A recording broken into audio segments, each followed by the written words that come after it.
Soviet versus Soviet aircraft? Sorry, Mustang, you're getting put on the back burner for a while. Russia has invaded Ukraine. This has been the only talking point in the news I've cared about lately. The stories I've heard about what's going on over there are heartbreaking, worrying, and terrifying. Except for a few, one of which is the Ghost of Kyiv. Who is he? Well, truth be told, we don't even know if the guy's real. The phrase fog of war makes sense because it's impossible to tell if Ghost is a real person through all the propaganda coming from the Ukrainian government. But while we can't go over the guy's history, his accomplishments are indeed real. He's taken out 5 to 6 Russian aircraft during the first 48 hours of the war, and if Ghost is a real person, he has become Europe's first ace since the end of World War II. Which would be an impressive accomplishment, but only if Ghost is real. And yes, I will be referring to him as Ghost, since we don't know a name for the pilot. Ghost is flying in a MiG-29 Fulcrum. This is the aircraft that earned him the opening kills of the war. The MiG-29 was created by the Soviet Union and mass exported to countries in the Iron Curtain, Middle East, and Asia. When the Western powers created the F-15 Eagle, the most advanced fighter in the world at the time, the Soviets needed to create an aircraft that could not only match, but best the F-15 in combat. The aircraft that came about as a result of this need was the MiG-29 Fulcrum. The Fulcrum looks almost identical to the Eagle. Its wings, tail, and fuselage are practically the same.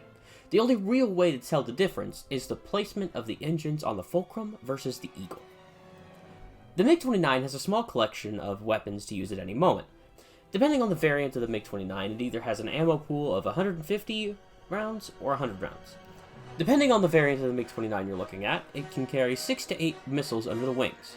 These missiles are your standard heat-seeking, radar-guided missiles, along with the craft being able to carry unguided bombs and rockets. Your standard air-to-air, air-to-ground stuff, honestly. The missile knows where it is at all times. It knows this because it knows where it isn't. By subtracting where it is from where it isn't, or... The MiG-29 Fulcrum is an air superiority fighter, primarily, but it is capable of multi-role missions as a side gig. It's compatible with a large surplus of Russian-made weapons that can be mounted under the fuselage and wings of the craft. Its job is to secure an area from enemy aircraft to protect ground forces and support craft below. However, there are some issues with the MiG-29 that lowers its effectiveness in this area. Sure, it could threaten the American F-18 and F-16 fighters. It lags behind the American F-15 in crucial areas, primarily in fuel capacity. Its low fuel volume prevents the Fulcrum from being a true competitor against the Eagle. The Eagle's longer range, better armaments, and better support systems simply made it to where the Fulcrum was unable to gain an edge against the Eagle in any situation. The Fulcrum's silhouette being so like the Eagle caused some confusion whenever the two fought. Mainly with the advent of Beyond Visual Range Combat, or BVR for short, friend or foe systems could be temperamental, and the farther you are out from the Fulcrum, the more it looks like an Eagle to the BVR. This could be considered an edge in a pilot's mental game, however, it isn't enough for me to consider the Fulcrum more than a nuisance in regards to air combat. This video is about the Ghost of Kyiv, though. Why did I spend so long comparing the MiG-29 to the F-15? I wanted to put the MiG-29 stature in global combat into context for you. In the specific context of Ukraine fighting against the Soviet Union... What do you mean it's not Soviet Union anymore? They're called they're federation now? But it's just Russia. Politics, I hate politics so much. This is a conflict of old Soviet weapons fighting old Soviet weapons. Thus, MiG-29s versus MiG-29s. Russia has been phasing the fighter out in favor of the Su-57 and in its variants. They still operate a collection of MiG-29s for basic defense, kind of like how the United States has plenty of old aircraft in service with the National Guard. They protected the homeland instead of going out to fight in the war. But basically, in a mirror match, the winner is always going to be whoever has the element of supplies or is the better pilot in general. Ukraine's Air Force has proven itself to be more than capable of taking on the Russian aircraft, with specifically this mysterious Ghost of Kyiv taking out 6 enemy fighters in one day. Now, there is a wide variety of craft that could count as those kills. Due to all the propaganda, it's hard to tell what exactly happened.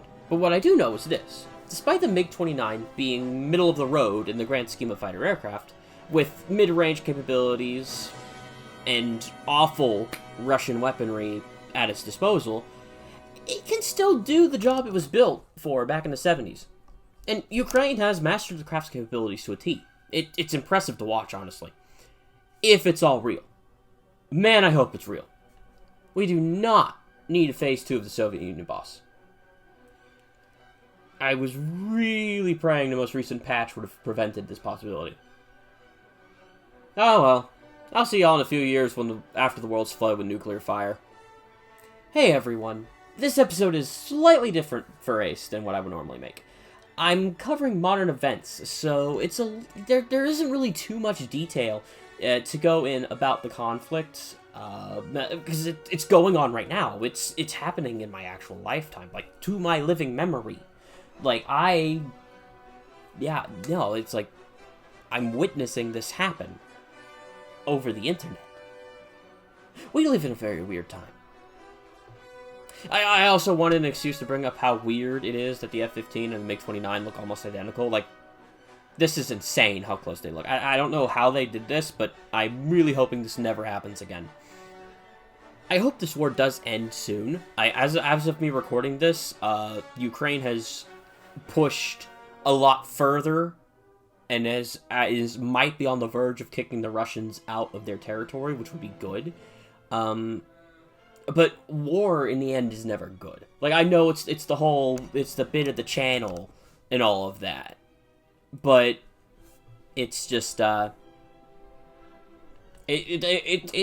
this war has proven to be an embarrassment for Russia, genuinely. Like, if Russia didn't have nukes, they would be nowhere near the threat that they are. Like, genuinely. That's the only reason Russia is still even respected, is they have nuclear firearms. That's it. Man, a nuclear firearm would be cool. I want one. Anyway.